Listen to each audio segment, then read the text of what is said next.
So our marriage was really good. We were married very young. I was married very young, and I thought it was the perfect marriage. We, fell in love, dated for a long time, got engaged for a long time. So I thought I knew him, and I have to admit that on our honeymoon, something seemed a little different. And I just have to say it was a little off. It just didn't feel 100%, and I remember thinking some feelings like, this is not what I expected. This is a little different. But, kind of just put it behind me and just got involved in life. We had our first child a little over a year when we were married. And we kept going on, and we're happy, and, life kind of took over for us. Started having more kids. Russ went to law school. I remember many times throughout the marriage, or those early years, that it was just different than I thought. I don't know if I had too high expectations. We had more kids, and Russ got involved in his career, and I was happy to stay home with the kids, and we just were busy. And I think that's what's filled in a lot of the gaps or whatever. It's just we were both involved in our lives, and would come together on the kids, and we're great partners and parents through the kids. After our fourth child, and I was done having kids and everything, I remember a profound moment where I was just frustrated with our marriage, and it just seemed like it was going nowhere. We were both going separate ways, and he was too busy, and I just felt very neglected, or like, do I even exist? Hello. And I sat him down one night after he got home from a meeting, and I said, okay, you've got to tell me what's wrong. What's going on here? Do you not like me anymore? Do I gross you out? Was there something else going on? Are you having an affair? What is this? What's going on? And he kept saying, no, everything's fine, and we're just busy. I just haven't had time and everything.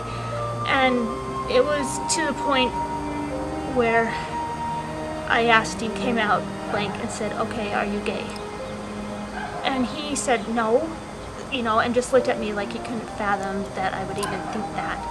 And so I put it behind us, and he said he would go to some counseling and get some help, and he said he'd take care of it, but he never did. There was 4 or 5 times in our marriage where I would ask him to go to counseling, and he'd deny it and didn't want to do it. I think at that point, I told him, in fact, I said, I'm done. I will not instigate anything. I will not touch you. I will not do anything anymore. You are going to be the one that has to do anything, because I'm done. I can't do it anymore. I can't feel this rejection. Anyway, so I think that's kind of when our marriage died. And for me anyway, I think I gave up. And I have, kept going on. We have 4 kids, and we're great parents together. We have fun times. I called it my roommate syndrome. He's my roommate, but there was nothing else. Through those last couple of years, it became kind of strained. I think I took it more upon myself that I was gross and repulsive to him, and I didn't, something was wrong with me, and I'd always mention something, or well, why can't we go on a trip together, or, why don't you want to hold my hand? And he would always say, oh, we're done with that romance, that's for young couples. And when my friends would talk about their relationships or their husband, and I kind of talk to him about it, he would say, that's, we're not like that, that's not a true marriage. They're just making it up. That's not how it really is. And I believed him, I guess he would always tell me I have too high of expectations of marriage and what a relationship should be. And so I really took it personally. I think finally those last 3 years, I became numb. I was a shell. I think I find different things to distract myself. I find, projects or jobs that I would just throw myself into just to feel that acceptance and try to be alive. But I think I really hit a low.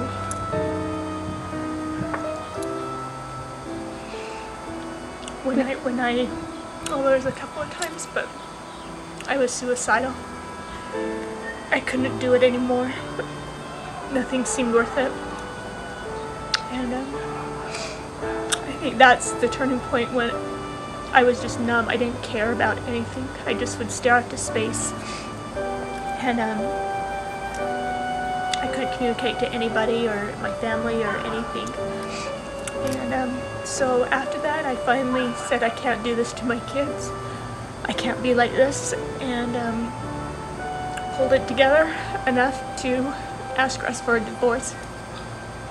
I said, I need to get away. I can't do this anymore. I'm not happy, and I don't want our kids to see this relationship. And Russ was very mad and bitter that I would break up this little family, this perfect little family, and we were the perfect little family. You know, we had a great job, we had a big house, we had cars, we had money, we had, you know, positions, high positions in work, career, and everything. And to me, it didn't matter. I just wanted love, and to me, it was all I could do. I knew I had to end it because something was missing and something was wrong, but I didn't know what.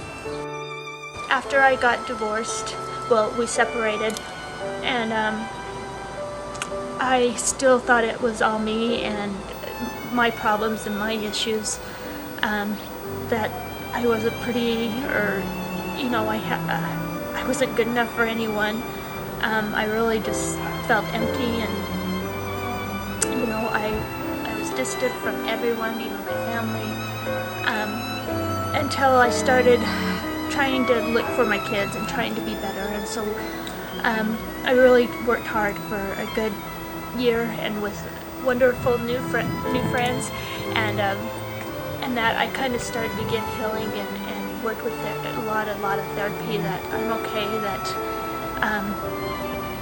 I can get my confidence back and start living life how I should.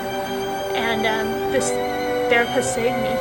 He really touched my life and made me, challenged me, and made me go out what I was not comfortable doing, but I trusted him enough that I did. And so I knew I couldn't go back to the relationship with Russ. It was over for me. I never once, after we separated, thought that we were going to get back together. And it was hard. It was hard because I could see he was suffering, and he blamed me, and there was tension, and it was hard on the kids, you know, because they wanted the family, and why wasn't mom going back? You know, what was wrong with mom? And anyway, we got divorced. Finally, you know, we were separated for many months, and finally Russ said, okay, I don't think this is working out, let's get divorced. And I was kind of waiting for him to make the next step because I wanted him to be okay with it. I didn't want to force any more on him. And so we got divorced in 1st of January. And then in May, I went to go pick up the kids, and I hadn't talked to Russ much. You know, we kind of went through that angry phase and everything, and he came out to the car with me, and that was kind of unusual, and he says, I have something for you. And he handed me a letter.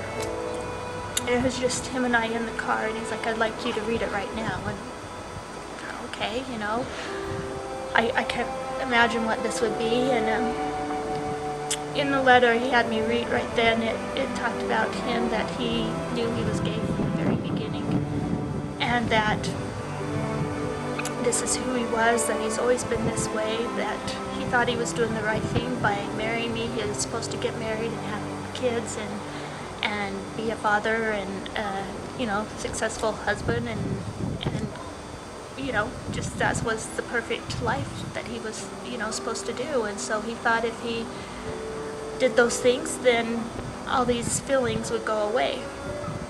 And he said that you know, it's nothing that I did in the marriage or that, but that this has just always been a part of him, and now he can see a little bit why the marriage didn't work.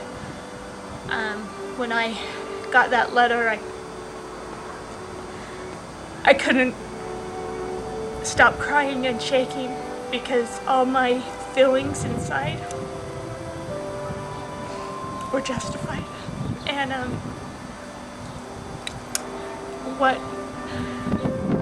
it just made sense. If that's all I can say, is it finally clicked and made sense what was going on in our marriage. And I felt relief that it wasn't me, that I wasn't the ugly one or the repulsive one, but he just wasn't attracted to me. And now that I look back, hindsight is 20/20, and I can see perfectly times, that, yeah, I don't know why some people say they've seen it, but I never saw it. Or maybe I did and I hid it. I didn't want to see it or believe it, and I trusted him so much that when I did ask him, I did believe him and that. But from then on, it's kind of spiraled. He has been very true and honest with me, and with family and friends, it took him a long time, but he wrote a lot of letters. He has a hard time saying things in person. And we told the kids, and the kids, I don't know how they don't have much to say. That I'm sure it was a shock, and what do you say? They said they love him, and we have the attitude of that we're a family still, that we'll always be part of each other's lives, and we have a really good relationship, and we don't fight or that. We get along and support each other and be parents, and there's no bad feelings, and I think that's helped the kids tremendously. I found myself again.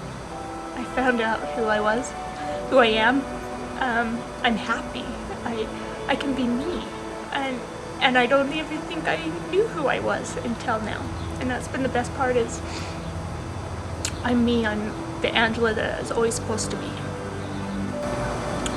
Try to hold on and get through it the best you can, but don't lose yourself. Don't be true to who you are. And you can't help the way they feel or how they are. But don't try to appease them and try to change you just to make it work, because you'll lose yourself, and it's not worth it. It gets better.